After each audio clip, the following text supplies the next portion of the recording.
수업 시작하겠습니다. 반갑습니다. 오늘 691페이지부터 보도록 하겠습니다.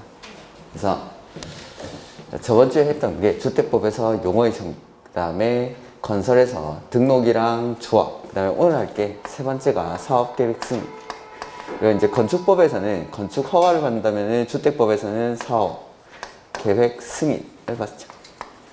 그 다음에 이렇게 지어진 주택을 공급을 해야 되고, 그리고 나서 네 번째 자금에는 주택 상환사채라는 게 있습니다.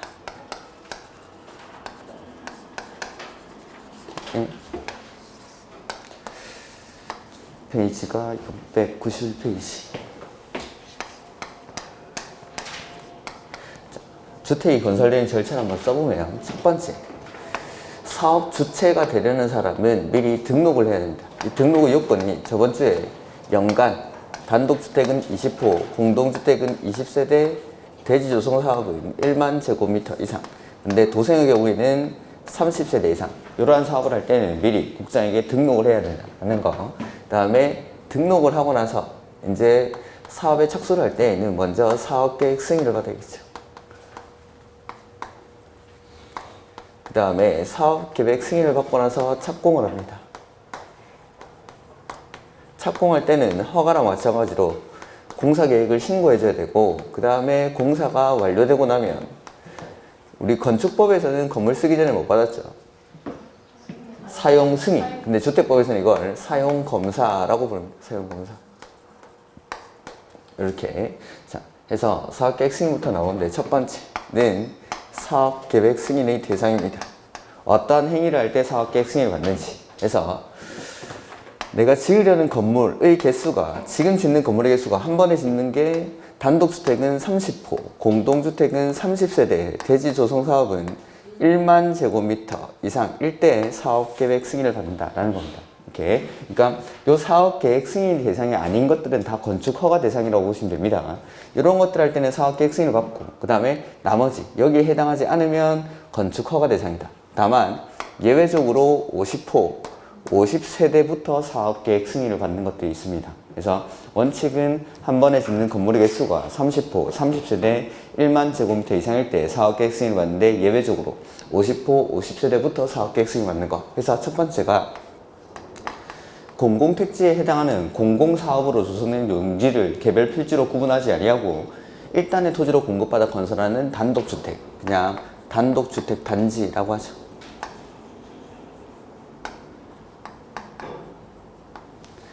시험에는 단독주택 단지 이렇게 나오진 않고 그냥 그 문장을 기억을 하셔야 되는데, 공공택지, 우리 용어에서 공공택지라는 게 나왔었는데 한 10가지 정도 사업이 있었습니다. 그러한 사업으로 조성된 용지를 개별 필지로 1번지, 2번지 이렇게 나누지 않고 한 덩어리로 공급받아서 그 위에 건설하는 단독주택, 이런 것들은 50호부터 사업계획 승인을 받는다. 두 번째는 한호.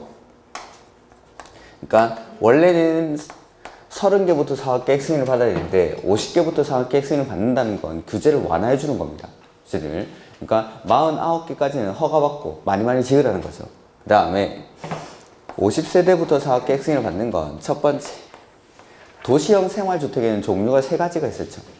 단지형 연립, 단지형 다세대, 원룸형 중에서 단지형 연립이랑 단지형 다세대 이런 것들만 규제를 완화해 줍니다. 그러니까 원룸형 주택은 1인가가 많이 증가하다 보니까 이게 지으면 잘 팔리는 거죠. 그러니까 사업주체 입장에서도 이런 것들을 많이 짓습니다. 근데 단지형 연립이나 단지형 다세대 이런 것들은 신혼부부들을 위해서 공급을 하는 겁니다.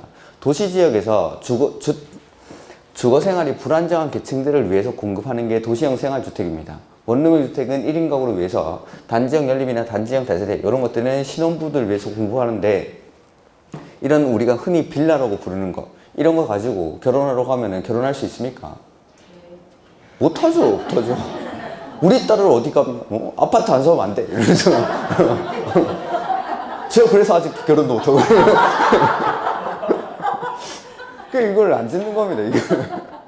이게 신혼부부를 위해서 공급하는 빌라들은 이게 빌라는 투자목적으로도 별로 안 좋고 하다 보니까 잘 안 지니까 규제를 완화해 주는 겁니다. 49개까지는 허가받고 지으라고. 그 다음에 두 번째는 셀프 방식으로 시행하는 주거환경 개선 사업. 주거환경 개선 사업 이거 어디서 하는 거죠? 달동네에서는 빨리 많이 지어야죠. 이런 것들을. 그래서 이런 것들은 규제를 완화해 주겠다라는 거. 자, 책 한번 볼까요? 691페이지. 다음의 대통령령으로 정하는 건설 호수 이상의 주택 건설 사업을 시행하려는 자는 사업계획 승인을 받아야 했다. 그래서 단독주택은 원칙 30호. 근데 예외적으로 다음의 경우에는 50% 한다. 해서 1번에 2조 24호 이게 뭐냐면 공공택지입니다. 공공택지. 그 공공택지에 해당하는 공공사업이 여러 가지 있었는데 그 사업으로 조성된 용지를 개별 필지로 구분하지 아니하고 일단은 토지로 공급받아 해당 토지에 건설하는 단독주택. 그래서 우리 그 단독주택들 똑같은 모양으로 쭉 지어지는 그런 것들 있죠. 그 다음에 이번에 한옥 이런 것들은 50호부터. 그 다음에 공동주택의 경우에는 30세대 이상부터 사업계획 승인을 받는다라고 되어 있죠. 근데 가로 안에 보면은 리모델링은 증가하는 세대수를 기준으로 합니다. 그래서 주택법에 따른 리모델링도 원칙은 허가받습니다. 리모델링은 허가받는데 예외적으로 세대수 증가형 리모델링에 따라 증가하는 세대수가 30세대 이상일 때는 리모델링도 사업계획 승인. 다만 예외적으로 50세대부터 사업계획 승인을 받는 게 있죠. 1번에 단지형 연립이나 단지형 다세대 미추. 원룸형은 아니고 단지형 연립이랑 단지형 다세대. 그 요건이 세대별 주거전용 면적의 밑줄 30제곱미터 이상. 그 다음에 진입도로 폭이 6m 이상 밑줄. 나머지는 보지 마시고 아직 시험에 나온 적이 없으니까. 그래서 주거전용 면적이 30제곱미터 이상이고 진입도로 폭이 6m 이상인 단지형 연립이랑 단지형 다세대. 이렇게. 그 다음에 동그라미 2번에 정비구역에서 주거환경 개선 사업인데 가로 안에 보시면 뭐 자력 방식 이렇게 있죠. 셀프 방식으로 시행하는 주거환경 개선 사업. 요거는 빨리 해야겠죠. 달동네니까. 이런 것들은 50호부터. 그 다음에 대지조성 사업은 1만 제곱미터 이상. 대지조성 사업은 1만 제곱미터 이상. 요게 사업계획 승인의 대상입니다. 이렇게. 그 다음에 이번에 사업계획 승인권자 나오는데 요것보다 저 3번 저거 먼저 보죠. 다음의 어느 하나에 해당하는 경우에는 사업계획 승인 대상에서 제외한다. 이렇게. 요거는 사업계획 승인을 안 받는다 이 말이죠. 그래서 보면은 다음의 요건을 모두 갖춘 사업 해서 준주거지역도는 상업지역 비출, 요통상업지역은 제외까지 비출. 300세대 미만의 주택과 주택 외이스를 동일한 건축물로 건축하는 경우일 것. 그 다음에 해당 건축물의 연면적에서 주택이 차지하는 비율이 밑줄 90% 미만일 것.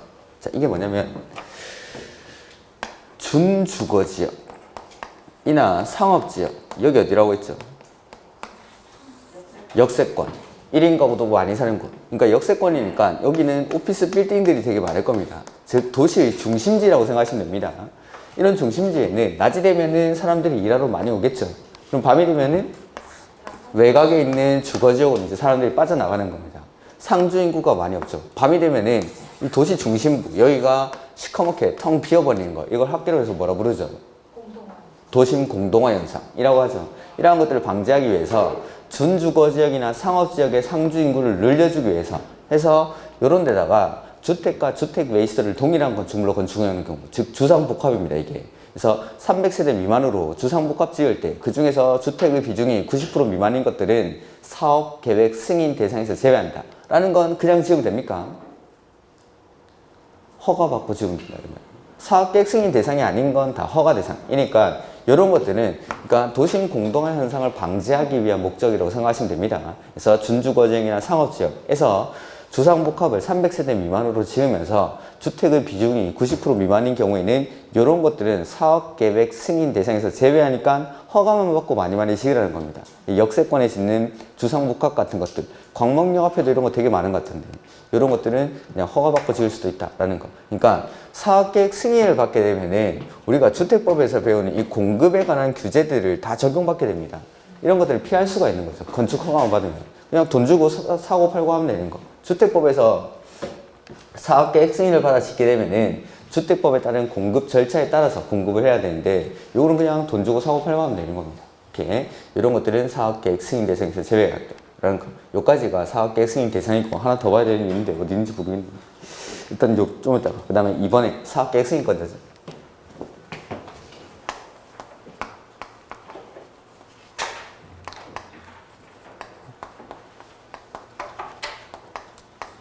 자, 사업계획 승인은 원칙 지자체장이 사업계획 승인을 합니다.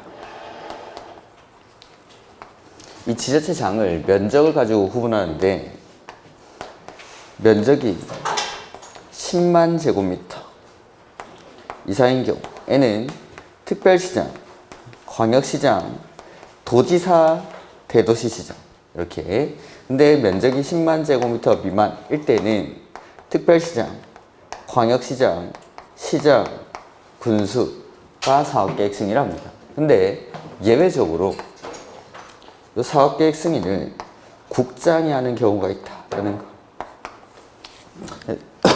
책을 보면은 원칙적으로 다음의 부분에 따라 사업계획 승인권자가 된다라고 해서 1번에 10만 제곱미터 이상 밀출하시고, 그럴 때는 자, 특별자치시랑 특별자치도는 빼겠습니다. 그러면 특별시장, 광역시장, 중간에 있는 도지사, 그 다음에 저 밑에 대도시시장, 특별시장, 광역시장, 도지사, 대도시시장. 근데 10만 제곱미터 미만일 때는 특, 광, 시, 군. 그러면은 이 사업계획 승인권자가 면적에 관계없이 무조건 사업계획 승인을 하는 사람이 있습니다. 그 사람이 특별시장, 광역시장, 대도시시장까지. 그러니까 이 사업계획 승인권자는 사례형 문제로 좀 많이 나옵니다. 뭐 A광역시 B구에서 20만 제곱미터에 대해서 사업계획 승인을 하려고 한다. 이때 사업계획 승인권자는 뭐 이런 식으로 하면은 A광역시 B구니까 A광역시는 무조건 면적 볼 필요도 없이 A광역시장. 그러니까 국장이 하는 사유만 아니면 A광역시나 뭐 특별시 이런 데서는 무조건 광역시장이 해야 되는 겁니다. 특별시장, 광역시장 위에 아래 다 있으니까. 그 다음에 대도시시장도 마찬가지. 요 시는 대도시가 포함이 되죠. 그러니까 차이가 나는 건 요 도랑, 시랑 군에서 여기만 차이가 나는 겁니다. 면적에 따라서 나뉘는 건. 그래서 특별시, 광역시는 면적에 관계없이 무조건 특별시장, 광역시장이 사업계획 승인을 한다. 나중에 이제 뭐 기출문제 풀어보겠지만 요런 데 보면은 요런 사업계획 승인권자는 사례형 문제로 많이 나왔습니다. 그 다음에 예외적으로 국장이 사업계획 승인하는 경우. 그래서 우리가 이제 예외적으로 국장이 하는 것들이 시리즈로 몇 가지 있었죠. 첫 번째로 했던 게 국장이 관리계획을 결정하는 거. 그게 첫 번째가 뭐예요? 국장이 관리계획 결정하는 게? 국장이 입안, 본인이 이거는 그 전직 대통령이 하도 말고 국장이 입안한 거. 국가계획과 관련한 건 국장이 입안을 하고, 그렇게 국장이 입안한 건 국장이 결정합니다. 두 번째는 개발, 제한, 구역. 세 번째는 시가조정구역을 국가계획과 연계하여 지정할 필요가 있을 때, 이럴 때는 국장이 관리계획을 결정하는 거. 수산자원보호구역은 누가 결정했죠? 해양수산부가. 그래서 이렇게 쉬운 것들은 시험에 잘 안 나오죠. 그러면 두 번째는 예외적으로 국장이 도시개발구역을 지정하는 경우가 있었습니다. 천국이제요 이렇게 해서 천재지변, 그 다음에 국가가 도시개발 사업을 시행할 때 둘 이상에서 협의가 이루어지지 않을 때, 그 다음에 국장한테 제안하는 경우가 있었고 국장한테 요청하는 경우가 있었습니다. 이런 것들. 그 다음에 세 번째로 요거 사업계획 승인 예외적으로 국장이 하는 거. 시험, 요 세 가지는 뭐 시험에 낼 거 없으면 그냥 수시로 내는 겁니다. 그래서 보면은 그 밑에 국가가 하는 경우가 국장이 하는 경우가 나오는데 이쪽에 정리해보죠. 첫 번째는 국가나 한국토지주택공사가 사업을 시행할 때 옆에다가 지방공사 X라고 좀 써두시죠. 지방공사로 한번 나온 적이 있습니다.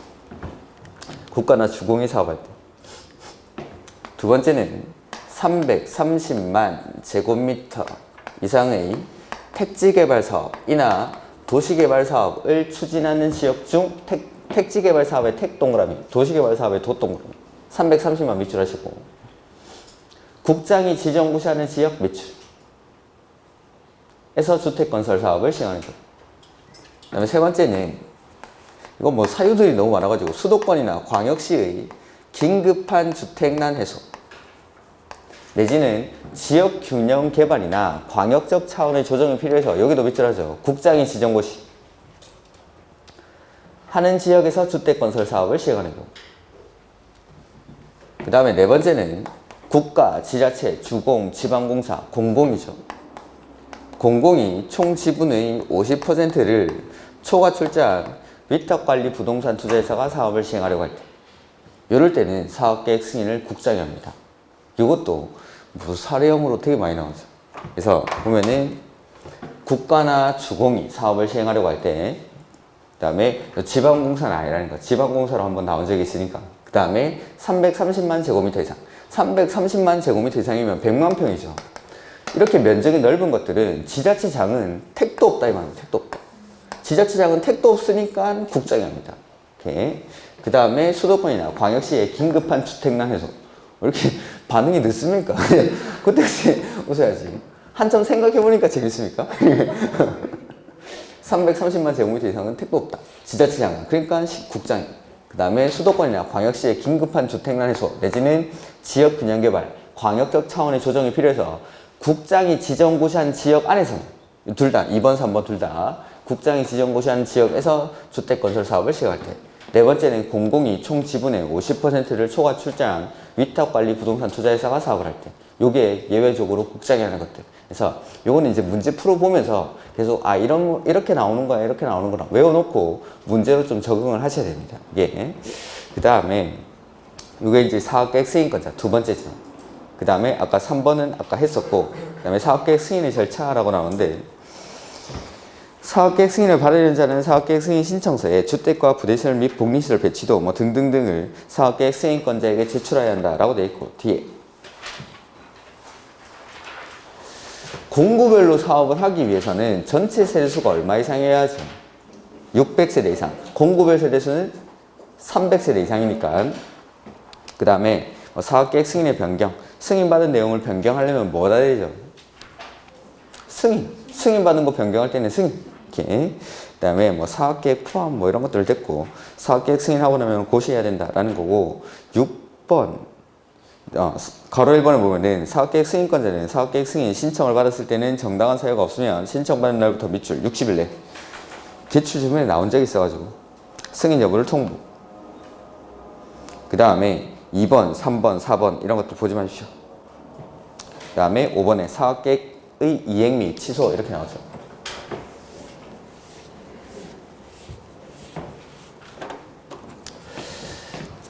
세 번째 보면은 착공 의무 기간이랑 사업계획 승인의 취소입니다. 자, 저는 했는지 모르겠는데 주택법에서 취소 나오면 다 뭐라고 했죠? 할 수 있다. 그러니까 당연히 여기도 보면은 사업계획 승인을 취소할 수 있는데 무조건 할 수 있답니다. 이렇게. 그래서 자, 보면은 승인 받고 나서 얼마 만에 착공하냐라는 겁니다. 우리 건축법에서 허가 받고 나서는 얼마 만에 착공하죠? 2년. 공장은 3년. 다만 정당한 사유가 있을 때는 그 착공 의무 기간을 얼마 동안 연장해 줍니까? 1년. 똑같습니다. 사업계획 승인 받고 나서 착공은 5년 안에 합니다. 요것도 정당한 사유가 있으면 1년 연장해 줍니다. 이렇게. 자, 보면은 착공 의무 기간 해서 단지 전체에 대해서 사업계획 승인을 받았을 때는 사업계획 승인일로부터 얼마 안에?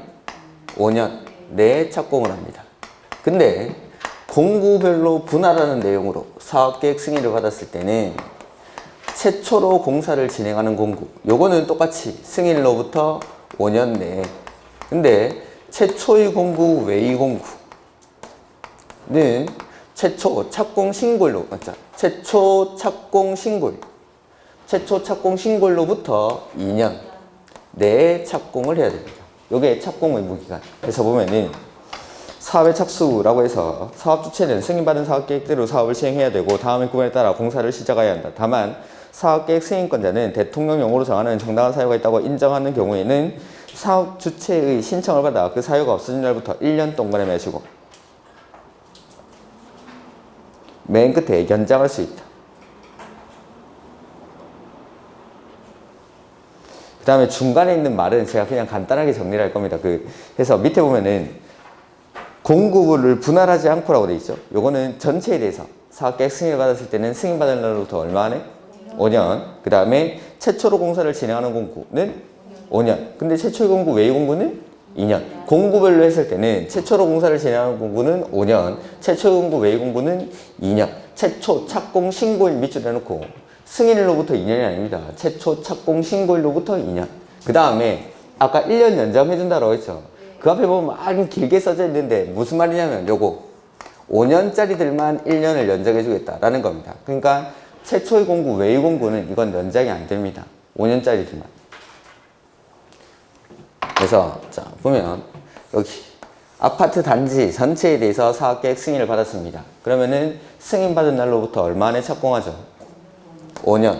근데 공구별로 분할하는 내용으로 승인을 받으면은 최초로 공사를 진행하는 공구는 5년. 최초의 공구 외의 공구는 2년 하지 마시고 최초 착공 신고일로부터 2년.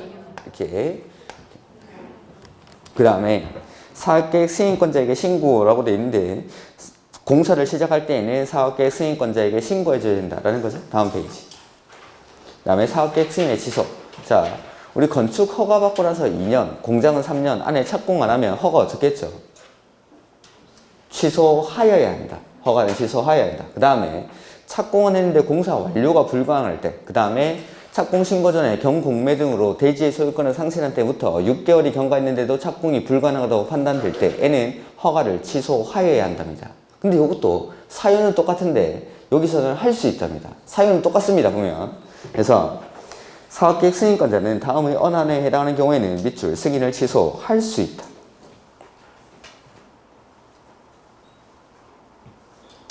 해서 동그라미 1번에 보면은 사업주체가 1을 위반해서 공사를 시작하지 아니한 경우. 근데 가로 안에 보시면은 이의 니은은 제외한다라고 되어 있죠. 이의 니은이 뭐냐면 요거 최초의 공구 외의 공구입니다. 최초의 공구 외의 공구. 그러니까 5년짜리들은 착공을 안 하면 사업계획 승인을 취소할 수 있는데 최초의 공구 외의 공구는 착공을 안 하더라도 사업계획 승인을 취소할 수 없다라는 겁니다. 다 읽고 나서 설명을 드리죠. 이번에 사업주체가 경공매 등으로 밑줄 대지의 소유권을 상실. 대지의 소유권을 상실. 그 다음에 사업주체의 부도나 파산으로 공사 완료가 불가능. 공사 완료가 불가능. 밑줄 하시면 되겠죠. 그러니까 허가의 취소 사유랑 사유는 똑같습니다. 사유는 똑같은데 허가는 취소하여야 한다. 사업계획 승인은 취소할 수 있다. 이렇게 해서 이런 것들이고, 그 다음에 최초 공구 외의 공구를 착공 안 한다라고 해서 왜 사업계획 승인을 취소할 수 없는지를 보면은 우리가 이제 용어의 정의에서 나왔는데 공구별로 사업을 하는 경우에는 요거 착공 신고랑 사용 검사 요 두 가지를 별도로 수행합니다. 착공 신고랑 사용 검사를 다른 말로 하면은 공구별로 사업을 한다라고 해서 요 사업계획 승인을 따로 받는 게 아닙니다. 그러니까 사업계획 승인의 내용 안에 우리는 공구별로 나눠서 사업을 하겠습니다 라는 내용으로 사업계획 승인을 받는 거지 1공구 따로 2공구 따로 사업계획 승인을 받는 게 아닌 거죠. 그러면은 1공구는 5년 안에 착공을 안 하면 사업계획 승인을 취소해도 되는데 2공구를 최초 착공 신고일로부터 2년 안에 착공을 안 한다고 해서 사업계획 승인을 취소해버리면은 착공을 한 1공구까지 같이 취소가 되는 겁니다. 그래서 최초 2공구 외의 공구는 착공을 안 하더라도 사업계획 승인을 취소할 수 없다라는 거. 그 다음에 박스 위로 올라가 보면은 가로 안에 2나 3에 해당하는 경우 주택도시기금법에 따라 주택 분양 보증이 된 사업 밑줄 제외. 그러니까 2번, 3번 공사 완료가 불가능하거나 내지는 대지의 소유권을 상실했을 때에는 분양 보증이 된 사업은 취소를 할 수가 없습니다. 그럴 때는 보증인이 잔여 공사를 마무리해서 사업을 할 겁니다. 이렇게 그래서 뭐 착공 안 했을 때는 취소를 하지만 분양 보증이 된 사업은 공사 완료가 불가능하거나 내지는 대지의 소유권을 상실했을 때에는 취소할 수 없다는 거. 이렇게 요게 착공 의무 기간이랑 사업계획 승인이 취소인데 하여야 합니까? 할 수 있답니까? 할 수 있다. 할 수 있다. 주택법에서 취소 나오면 무조건 할 수 있다. 그 다음에 2번, 3번 이런 거 됐습니다. 그 다음에 기부 체납에서 뭐 1번 이런 것들은 뭐 너무 당연한 말인데 사업계획 승인권자는 사업계획 승인을 할 때 사업주체가 제출하는 사업계획에 해당 주택건설사업 또는 대지조성사업과 직접적으로 관련이 없거나 과도한 기반시설 기부 체납을 요구해서는 아니 된다. 뭐 이런 것들 당연한 소리인데 그냥 써놨지. 그 다음에 뭐 통합심의 뭐 이런 것들도 됐고 나머지 내용은 됐습니다. 그 다음에 사업계획 승인 받아도 뭐 여러 가지 것들이 의제가 되겠지. 그 다음에 주택건설사 그 699페이지 주택건설 사업 등에 대한 임대주택의 건설이라고 되어 있는데 이게 시험에 딱 한 번 나온 적이 있습니다. 이거는 기출문제 풀 때 한번 보겠습니다. 이거 놔두시고 그 다음에 700페이지 대지의 소유권 확보라고 되어 있죠. 700페이지에 자, 요거 보면은 네 번째 사업계획 승인을 신청할 때 소유권 확보 및 매도 청구입니다. 제가 지금 이렇게 제목을 4개 써놨어요. 첫 번째, 사업계획 승인의 대상. 두 번째는 사업계획 승인권자. 그 다음에 세 번째는 착공 의무 기간이랑 사업계획 승인의 취소 사유. 그 다음에 네 번째가 소유권 확보랑 매도 청구. 이거 각각이 싹 다 시험 문제. 오케이. 그래서 사업계획 승인은 크게 네 가지. 저는 이렇게 크게 네 가지로 구분해서 설명드리는데 이 네 가지가 다 따로 나눠가지고 시험 문제로 나올 수 있는 겁니다. 그래서 우리가 이제 건축법에서 허가 신청할 때 소유권 얼마나 확보했죠? 100%. 남의 땅에 건물 지을 수 없으니까. 그러면 사업계획 승인 신청할 때는 소유권 얼마나 확보할까요? 100%. 원칙은 소유권을 100% 확보해야겠죠. 다만 예외적으로, 그러니까 건축법에서도 소유권을 100% 확보하지 않아도 허가를 내어주는 경우가 있듯이 사업계획 승인도 소유권을 100% 확보하지 않더라도 사업계획 승인을 내어주는 경우가 있습니다. 그래서 첫 번째는 지구 단위 계획 결정이 필요한 곳에서는 80% 이상의 권한을 확보하면 됩니다. 근데 조합이 조합주택을 지을 때에는 95% 이상의 소유권을 확보해야 됩니다. 그리고 나머지 토지가 매도 청구 대상이 될 때에는 아직 100%가 안 됐더라도 사업계획 승인을 내어줄 수 있다라는 거. 그 다음에 두 번째는 소유권은 확보하지 못했지만 권한을 100% 확보했을 때. 그 다음에 세 번째는 공공입니다. 공공. 국가, 지자체, 주공, 지방공사. 이렇게. 그 다음에 제 책에, 제 노트에는 이 네 번째 게 빠져 있는데 이게 뭐 당연한 건데 우리 리모델링을 할 때에는 75% 이상이 동의를 해야 리모델링 허가 신청을 할 수가 있습니다. 요거는 인가시 동의 요건이 아닙니다. 조합 설립할 때는 3분의 2 이상의 동의랑 과반수 이렇게 필요했었는데 조합 설립 인가 받고 나서 착공을 할 때에는 75% 이상이 동의를 해야 착공을 할 수 있습니다. 그럼 반대한 25% 이 사람들 놔두고 사업하면 안 되겠죠. 그래서 이 반대한 사람들, 리모델링 주택조합이 리모델링 결의에 반대한 사람에게 매도 청구를 했을 때 이럴 때도 사업계획 승인을 내어주겠다라는 거. 이렇게. 그래서 소유권 확보 보시면은 주택건설 사업계획 승인을 받으려는 자는 해당 주택건설 대지의 밑줄 소유권을 확보. 소유권을 확보하라고 했으니까 원칙은 100%. 다만 다음의 어느 하나에 해당하는 경우에는 그러하지 아니하다 해서 동그라미 1번에 지구단위 계획 결정 밑줄 하시고 필요한 경우에는 주택건설 대지에 대한 얼마? 80% 이상의 밑줄 권한.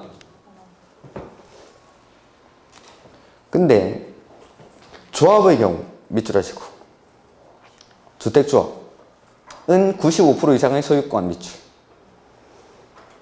하고 나머지 토지가 매도 청구 대상이 되는 경우라고 되어 있고 이번에 소유권을 아직 확보하지 못했으나 밑줄 권한을 확보. 그 다음에 국가, 지자체, 주공, 지방공사, 공공일 때 이런 사람들은 믿는 겁니다. 그러니까 자 승인 받고 나서 착공할 때까지 기간이 얼마 남았죠? 5년 남았으니까 그 안에 공공은 소유권을 확보할 거라고 믿는 거죠. 그 다음에 네 번째, 요게 이제 노트에 빠져있단 말인데 이게 뭐 너무나 당연한 거라서 제가 빼놨는데 그냥 리모델링 주택조합 결의에 찬성하지 아니한 사람한테 매도 청구를 했을 때 이렇게 이럴 때는 아직 100%를 확보하지 않았더라도 사업계획 승인을 받을 수가 있다라는 거. 자, 근데 건축 허가에서도 마찬가지지만 착공에 들어갈 때는 그 대지에 남의 땅이 모래 한 톨도 있으면 안 됩니다. 그러니까 모자란 소유권을 확보해야겠죠? 여기 20%, 5% 모자란 거 확보를 하는 방법이 뭐죠? 매도 청구. 자, 우리 알고 있는 것부터 한번 해보죠. 매도 청구할 때 가격은? 시가. 그 다음에 매도 청구라는 건 법원에 제기하는 소송이었죠. 그래서 소송을 제기하기 전에 소유자랑 얼마 이상 협의해야 됩니까? 3개월 이상 협의를 해야 된다라는 거. 그 다음에 소유권을 확보하지 못한 토지에 보니까 나카무라 같은 애들이 있는 겁니다. 이럴 때 나카무라는 어떻게 하죠? 나타나라 일간신문에 2차례 이상 공고하고 30일이 지났을 때는 매도 청구 대상이 되는 토지로 본다. 그런 토지들은 감정가를 법원에 공탁하고 사업을 할 수가 있죠. 요거는 똑같은 거. 그 다음에 매도 청구를 하는데 내가 가지고 있는 권한이 80% 이상 95% 미만입니다. 이럴 때는 원주민을 제외하고 나머지 소유자에게 매도 청구를 할 수 있습니다. 원주민이라는 건 지구 단위 계획 구역 결정 고시일 10년 이전에 해당 토지에 대한 소유권을 취득해서 계속 소유하고 있는 사람. 이런 사람들한테는 매도 청구할 수 없고 나머지 사람들한테. 그 다음에 내가 가지고 있는 권한이나 소유권이 95% 이상입니다. 그럴 때는 원주민이고 뭐고 모든 소유자에게 매도 청구를 할 수 있습니다. 그러니까 주택건설 사업을 하는 사업 주체들은 먼저 이 주택건설 대지에 소문이 나기 전에 조용히 찾아오는 거죠. 그래서 공인중개사들한테 가가지고 지번을 딱딱 찍어줍니다. 요거 어떻게든 사드리라고 하면은 그때는 중개 수수료가 문제가 아닙니다.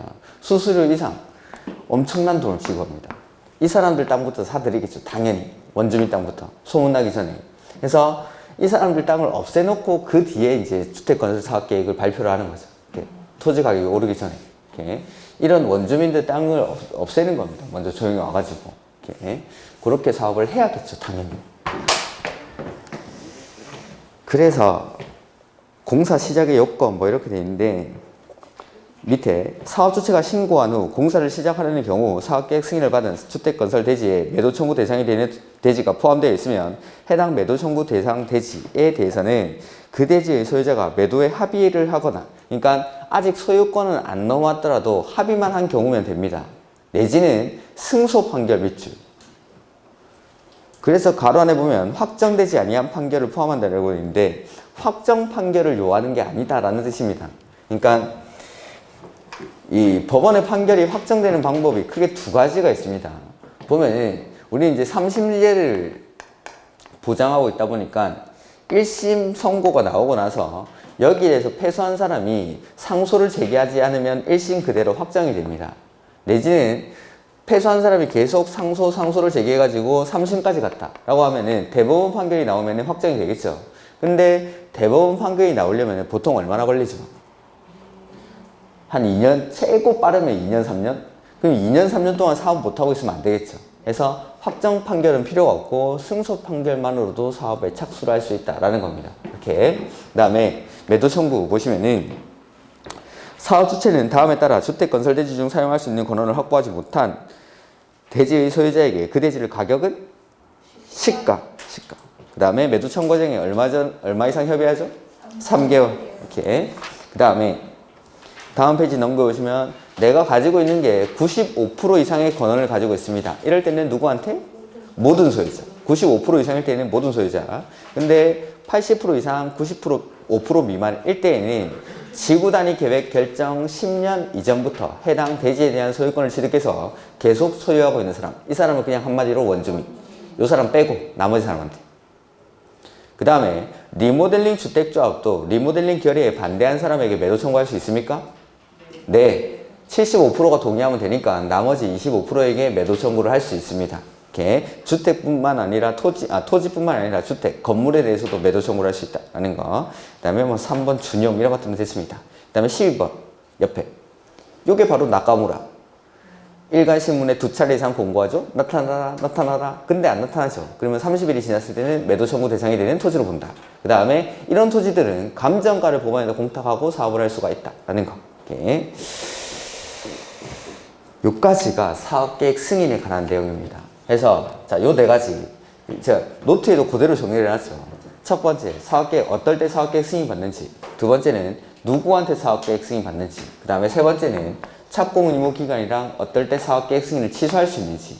그 다음에 소유권 확보랑 매도 청구 싹 다 시험 문제. 요거.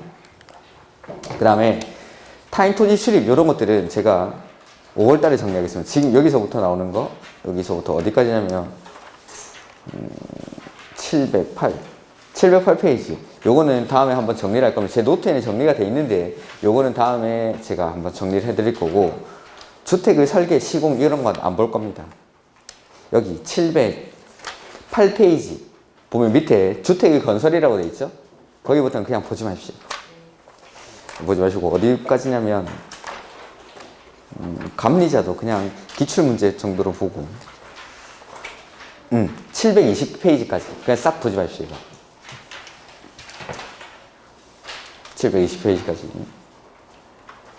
그 다음에 721페이지 보시면은 사용검사라고 되어 있죠. 사용검사. 자, 우리가 건축법에서는 건물 짓고 나서 사용 승인을 받는데 주택법에서는 사용검사를 받습니다. 사용검사.